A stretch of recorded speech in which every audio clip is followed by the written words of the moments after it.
friends, welcome back to my channel. Today's video is going to be a really fun one, and it is going to be my classroom and teacher must-haves. I am so excited to share with you guys some of the things that I absolutely loved having this first year of me teaching. Before I get started in this video though, I do want to note that I know that a lot of teachers are going to be teaching online or doing some sort of hybrid or maybe teaching in person as well, but I still wanted to film this video because eventually we will all end up back in the classroom at some point, and so I thought it would still be helpful going forward to share these items. And then I also asked you guys on Instagram if you guys still wanted to see it, and everyone said yes. So here we are. I'll probably film a digital learning must-haves at some point as well, and so stay tuned for that. But before we get started, if you guys are new here, hello, my name is Haley. I'm a second year kindergarten teacher. I've been vlogging my whole experience and been loving every minute of it, and so I'd love it if you would subscribe. Also, make sure to give this video a thumbs up if you enjoy. Also, feel free to leave me a comment down below with your #1 teacher must-have, because I would love to know, because I'm always looking for some new helpful items. So let's get into this video. So these items are in no particular order. I'm just gonna kind of go through all of the things and show you guys and talk about them. My first teacher must-have is binders, but let me explain what these binders are used for. So I have 4 binders in my classroom that I use all the time, and so I have a sub binder, a data binder, a teacher evaluation binder, and then also a small group binder. So I'm going to take you guys through each binder and kind of show you guys what exactly I use it for, how I organize it, and stuff like that. Alright, so the first binder I have in my classroom is a substitute binder. If you do not have one of these, I highly recommend that you put one together. This is probably actually my #1 must-have or thing you should do as a teacher, because it will save you so much time, energy, and thought when you have to take a day off. So I will link this template down below. I bought it off of TPT. It is I think $6 or $8, but to me it was totally worth it. It worked perfectly for me. And so in here I have a bunch of information. So at first I just have a hello, thank you for subbing. I also keep our classroom management system tickets that we use. They're ladybug tickets, essentially star tickets. In here so the sub can hand them out if she sees students that are doing things that they should be doing. And so in here, this kind of just gives you an overview of what is in my sub binder. I'm not going to show you guys very much inside of it just because it has a lot of school information and my students from last year's information, but this will give you an idea of what is inside my sub binder. And then I just have tabs that mark off each section. And so I'm going to kind of talk about why this is so important to have. Okay, so I'm going to talk about why having a sub binder is so important. So obviously as teachers, when you take a day off, it's a lot of work to plan for a sub. This sub binder easily cuts that work into at least half. I know for me, I went through at the beginning of the year, this was a lot of work, it took a few hours, but I went through and typed up my entire daily schedule with all of the routines, all of the procedures, who's gonna be around, what students to ask for help, all that information in a detailed schedule. This ended up being about 3 very smallly typed pages.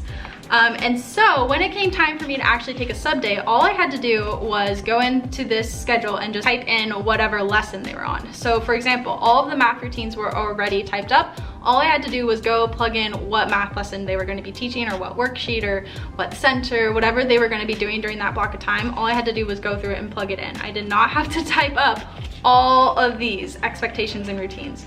That will save you so much time. I know that for me, it was a lifesaver. And so I definitely recommend putting together a sub binder, putting in the little bit of effort at the beginning of the year to type up all the information, your school information, your schedule, stuff like that, into a binder so that it is ready to go when you have a sub. All right, my next binder that I used all the time was my student data binder. And so I'm not gonna show you the inside of here because it has all of my students' information from last year, but I will give you an overview of what is inside this. So in kindergarten, we do a kindergarten assessment 5 times a year. And so what I did with that kindergarten assessment is that it tested different skills. So for example, they tested how many capital letters they were able to recognize.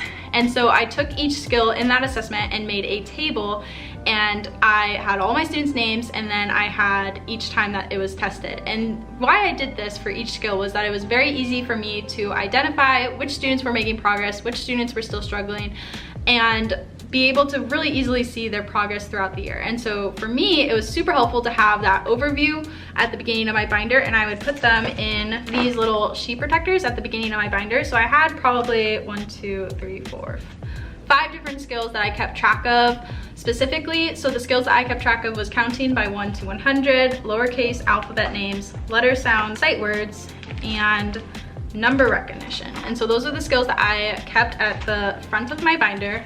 And then in the back of my binder, during the rest of the binder, I had different tabs for each student. So I would just put my student's name in this little tab, obviously, and then I would keep all of their like math assessments, kindergarten assessments, any assessments that I felt like would be useful.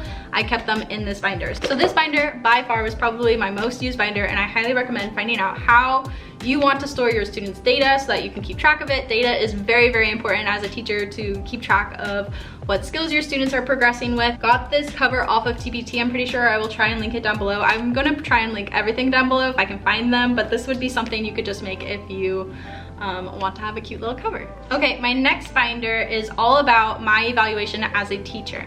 So inside this binder, I have like all of the different evaluation criteria I'm graded on, my observation notes, anything to do with my evaluation as a teacher, I kept in this binder. So that is what this one is. So this last binder is my guided reading binder. And so inside here, I had a bunch of different sheets on each student and then each group.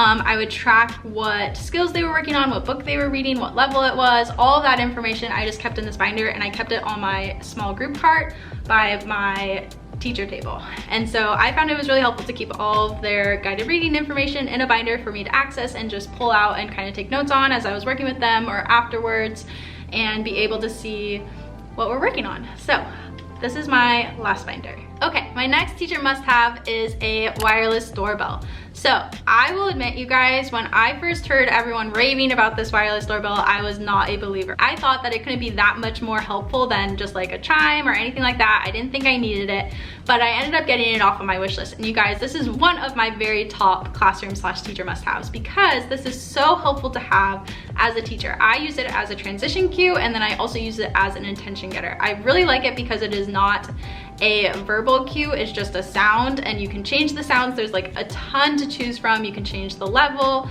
There's just so much you can do with this, and I absolutely love it. I really love it because it is always with me. So I have this little hand sanitizer holder from Bath and Body Works. I always get them confused.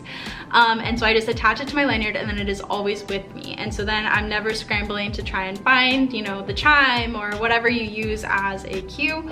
I really like this, and I would definitely recommend getting it. It's like $12 to $15 on Amazon. I highly recommend. So my next must-have is a notebook. So this previous year, I had a notebook that I used for everything. I would put all my thoughts and ideas and to-do lists in a notebook, and it stayed with me at school all the time. It was so helpful for me to just have a place to put all of my thoughts and things down onto paper, so I wasn't like carrying it in my head and trying to remember every little thing. So this year I picked up this one from Target. It's super cute. I like that it's small. I like the smaller notebooks for this, and so I just know that I use this every single day. Last year I would write a to-do list every single day into my notebook, and so I picked up this one for this next year, and I highly recommend having a place that you can put down all of your thoughts and to-do lists and stuff like that.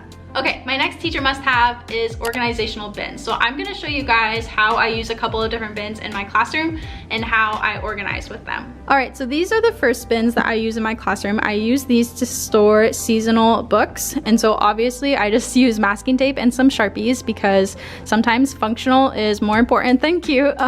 And so I just have the 3 different types of books that are in this bin. These bins are from Target. They're very reasonably priced. I think they come in a 2-pack, or at least when I bought them they did. And so I just use these to store my seasonal books, and I store them in my closet, and they work perfect. I love these bins because they are quite large, so they can fit most books into these bins. I think I have 1 book that does not fit into these bins that is a seasonal book. These are really nice. They're just snap top, and inside are all of my books. So I use these bins to store my seasonal books. The next bins I use to organize and store things are these scrapbook cases from Michaels. These you can get on super good sales for like $4 or $3.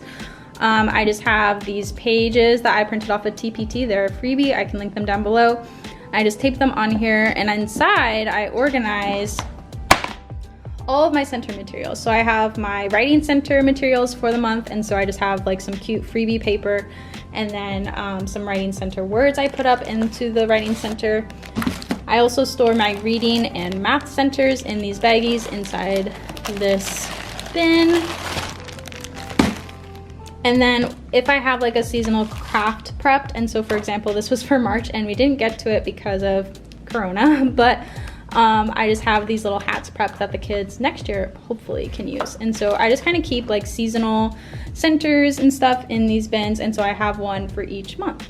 Oh, and also my centers pack, the reading and the math centers, are from Amanda's Little Learners on TPT. I bought a year-long pack of centers and I really, really recommend them. They're super cute and I just love them. So those are where my centers are from, and then my writing center materials are just random that I find on like TPT or Pinterest and stuff like that. And then obviously I have other bins throughout my classroom, like I have book bins and like these bins for math manipulatives and other bins throughout my classroom, but these two are the ones that I use for like organizational purposes. Okay, my next classroom must-have is dry erase pockets. So I bought a pack off of Amazon. I think they came with 30 and they also came with laminated pouches. But I use these all the time in my classroom. For example, I have this one right here that has counting collection paper inside of it, and then on the other side I had a roll and record paper that my kiddos used. And so these are super helpful to have, obviously, just so you don't have to make tons and tons of copies. The kids can just reuse the little pocket. I love these and I would highly recommend them. I just have them stored in this little bin. Okay, my next classroom must-haves are actually two books that I use all the time, and they are the reading and writing strategies books. So obviously these books are raved about all the time for a good reason, because inside the books you can look up whatever sort of skill you're working on with your kids. And so for example, say that you're talking about how to choose a reading spot in your classroom. There's an anchor chart idea and it talks about how to teach it, some prompts you can ask your kids, and it talks about the levels and all that information in here. I absolutely love this. If you were to only buy one, I personally use the writing one more, but I know that both of these are really, really good to invest in. All right, my next classroom slash teacher must-have is a watch. So I have this Fitbit. You do not need a Fitbit though. I got this off of Poshmark though, side note, for like $20, so definitely check Poshmark. But I absolutely think having a watch is so necessary as a teacher, because I just know when I'm back here like at my small group table, it's way easier for me just to like check my watch really fast than it is to try and like locate the clock in our classroom and look up, try to figure out, you know, what time it is. It's just way easier to use this, and I also can set timers on this, so then if I have like reading rotations going or whatever, I can just set the timer right here. Lots of good uses. I would definitely recommend getting a watch. Okay, my next classroom must-have is a small group cart. So I'm going to show you guys my small group cart. All right, so this is what my small group cart looks like. It is from Michaels. I got it on sale. They go on sale all the time. Definitely check your Michaels.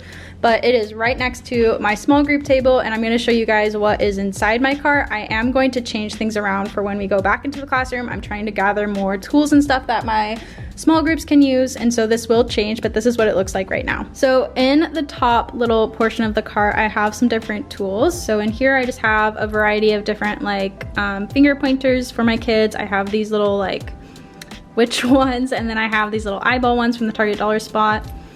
And so next year, if we are in the classroom, I will definitely have to take these out and give one to each kid in like a bin or something. But this last year, I was able to just use these as community finger pointers. In here, I just have like some pens and pencils and stuff. These were mostly for me, or if we ended up ever having to do like a craft or something that they would need a permanent marker for, they would use these. This little bin is from Dollar Tree. In here, I just have some stickers for like positive reinforcement. I have these mini little whiteboards. I really do like these for kids, like practicing sight words, word building, just all sorts of things. These are just mini and cute. And these are from Lakeshore. I also have these counting to 120 charts. On the back, it has a number line and 10 frames.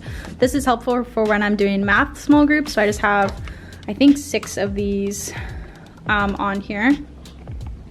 I also have a variety of different sight word cards and letter cards that I just use like practicing with my kiddos in the groups. And then I also have sand timers. These are another must-have for me. These are super helpful for kids. So I have like a variety of different times that these go.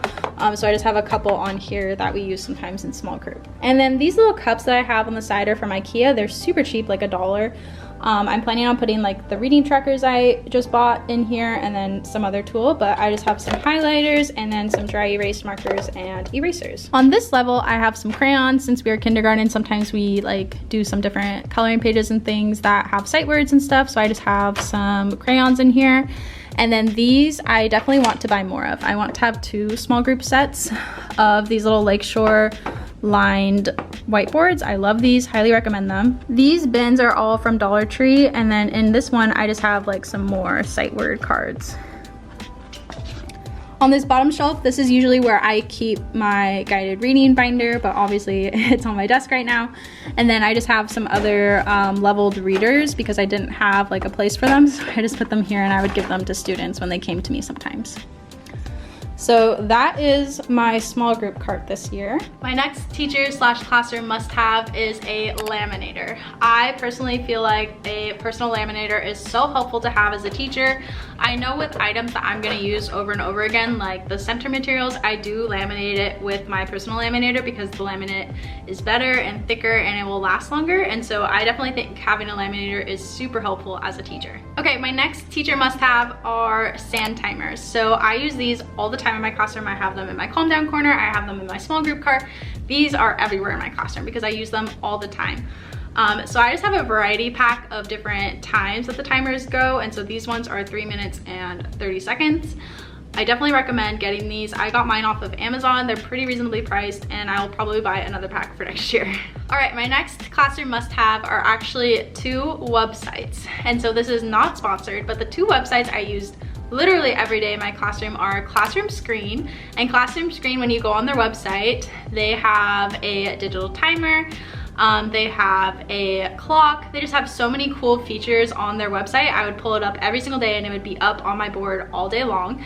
I've talked about it on Instagram before and in vlogs, but I definitely recommend checking it out. It's free. There's so many helpful tools on there that I would use all the time. The second website I use all the time is Books. So Books I actually heard about through like other teachers sharing about it. I'm not sponsored, but they had a deal where all teachers could get access for free sometime last year. And so I would use their read alouds all the time. Every day we would watch a video on Books, and my kids would do it during like snack time or like during a break or something. We would watch a video on there and I absolutely loved it. They have so many books on there and my kids loved it too.